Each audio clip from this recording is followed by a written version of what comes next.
Welcome to Furman Penipahan channel. Assalamualaikum warahmatullahi wabarakatuh. Di pertemuan sebelumnya saya sudah membicarakan tentang epistemologi Al-Kindi, yaitu Al-Kindi identik dengan logika Aristoteles, yang dengan dasar logika itu dia menghidupkan atau menjadi dasar pemikiran Al-Kindi terhadap pembacaannya kepada segala sesuatu, baik itu tentang agama, filsafat, sosiologi, sosial ya, itu psikologi, politik dan sebagainya. Semuanya itu berdasarkan logika Aristoteles itu. Namun saya juga sempat menyinggung bahwa tidak semua pandangan Aristoteles itu kemudian menjadi dasar pemikiran Al-Kindi.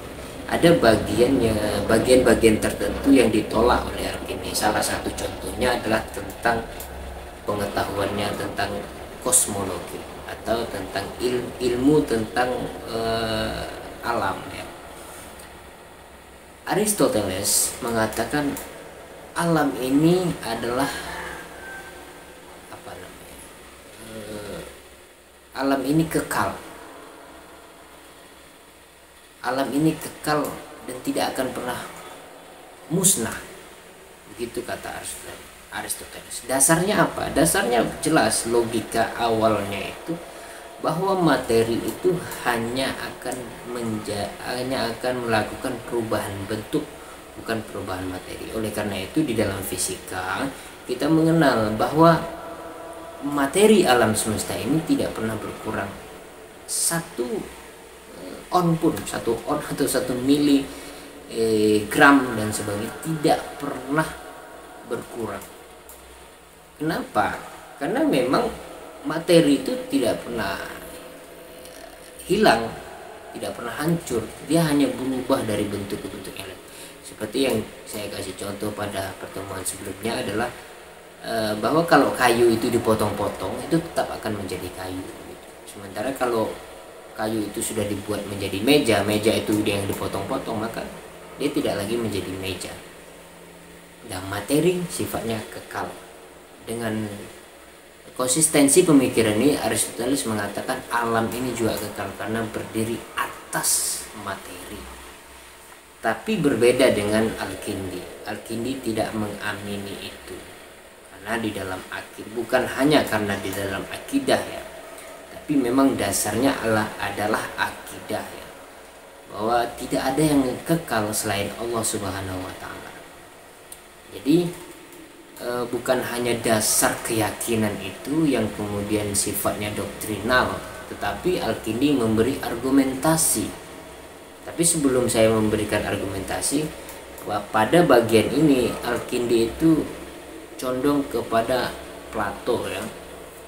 Jadi dia juga mengutip bagian-bagian tertentu dari Plato, bukan hanya Aristoteles. Jadi itu Plato ini adalah guru dari Aristoteles.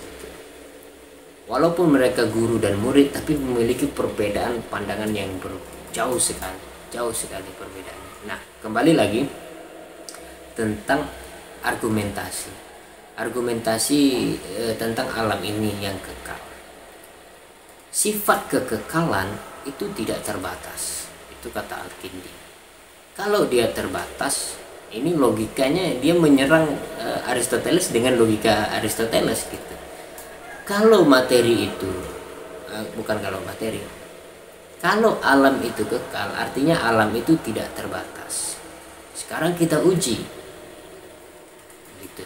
Apakah alam ini terbatas atau tidak? Mari kita uji alam ini, kita andaikan seperti bola gitu. Dia tidak pernah berkurang sedikit pun materi di situ. Walaupun nanti kempes, itu nanti dia akan kempes, tapi materi ini tidak berubah, dia hanya berubah bentuk gitu. Tapi mari kita belah menjadi dua, kata Al-Kindi. Kalau bola itu kita belah menjadi dua, ada bagian yang satu dan ada bagian yang dua. Sekarang pertanyaannya, kalau sesuatu itu dibagi menjadi dua, maka logikanya adalah bagian yang sebelum bagian dari yang utuh itu tadi pasti lebih kecil daripada sebelum dibagi, kan gitu kan. Bola itu bulat kemudian dibagi dua, pasti setiap bagian lebih kecil dari bentuk awal. Pertanyaan dasarnya, kok bisa suatu yang kekal dia berubah substansi menjadi dari yang besar menjadi yang kecil?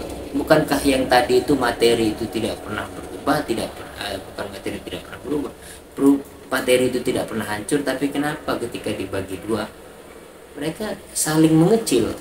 Nah, ini artinya bahwa bola itu atau materi itu pun tidak kekal, karena ketika dibagi menjadi dua, walaupun kayu itu dibagi tetap menjadi kayu, tapi kayu-kayu yang kecil, pecahan-pecahan kayu, maka materi itu tidak kekal karena masih bisa dibagi gitu. Dan ada volumenya, ada ukurannya, dan ukuran itu menunjukkan kekurangan dari makna kekekalan itu gitu. Itu kata Al-Kindi. Dia memberi contoh yang lain lagi, misalnya dia memberi contoh tentang tentang waktu. Waktu itu juga abadi, kata Aristoteles. Waktu itu semu, waktu itu seperti fata morgana, waktu itu menipu. Sebenarnya waktu itu tidak pernah bisa dihitung, kata Al-Kindi. Tapi untuk mengidentifikasi saja dibuatlah waktu itu dihitung. Kalaupun dihitung, misalnya kita contoh menunggu seorang pacar gitu ya, menunggu seorang pacar atau menunggu orang yang kita sayangi, maka di dalam penantian itu kita merasa waktu itu sangat cepat sekali, sangat cepat, tidak terasa. Tapi ketika kita dalam keadaan susah, misalnya tidak ada uang, tidak ada makan di rumah misalnya, satu hari itu sepertinya lama sekali. Nah, begitulah relativitas waktu. Jadi waktu itu pun kekal, kata Aristoteles. Tapi Al-Kindi menolak dengan logika yang sama. Kalau waktu itu masih bisa dibagi, maka waktu itu tidak kekal. Kita bandingkan, misalnya dalam satu minggu kita bagi menjadi dua, maka ada 3,5 hari, 3,5 hari masing-masing. Masa iya di waktu yang kekal, suatu yang kekal itu bisa dibagi? Maka Al-Kindi menolak itu demi logika. Al-Kindi menolak itu dengan logika Aristoteles itu sendiri. Nah, dalam pandangan Al-Kindi bahwa alam ini itu diciptakan, dan diciptakan sekali diciptakan gitu, tidak berulang-ulang. Dan penciptaannya itu tidak dengan teori emanasi. Dia juga menolak teori emanasi, yaitu pelimpahan dari materi-materi Tuhan. Itu tidak benar, kata Al-Kindi, bahwa alam ini diciptakan melalui energi Tuhan, bukan limpahan energi. Energi yang dimaksud itu adalah energi spiritual, bukan Tuhan itu memiliki ibadah spiritual, tidak, tapi Tuhan itu adalah pusat spiritual, sehingga pusat spiritualnya itu menciptakan yang disebut dalam tanda petik malaikat-malaikat. Setiap malaikat memiliki kualitas spiritualnya berbeda-beda, karena setiap malaikat memiliki tugas yang berbeda-beda. Nah, malaikat inilah yang kemudian menjadikan alam ini, membentuk alam ini dengan kekuatan spiritual itu. Itu menurut Al-Kindi. Artinya itu bukan bagian dari Tuhan. Alam ini bukan bagian dari Tuhan gitu. Alam ini adalah makhluk yang diciptakan, suatu saat akan musnah dan bisa berganti dan macam-macam.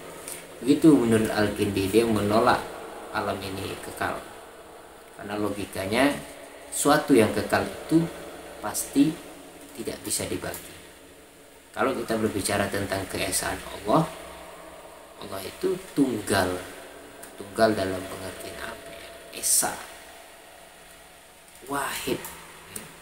Ahad ya, ahad bukan wahid, ahad, berdiri dengan sendirinya, tidak ada pasangannya, tidak ada sifat-sifat kemanusiawian, capek, lelah, sedih, marah, itu nggak ada.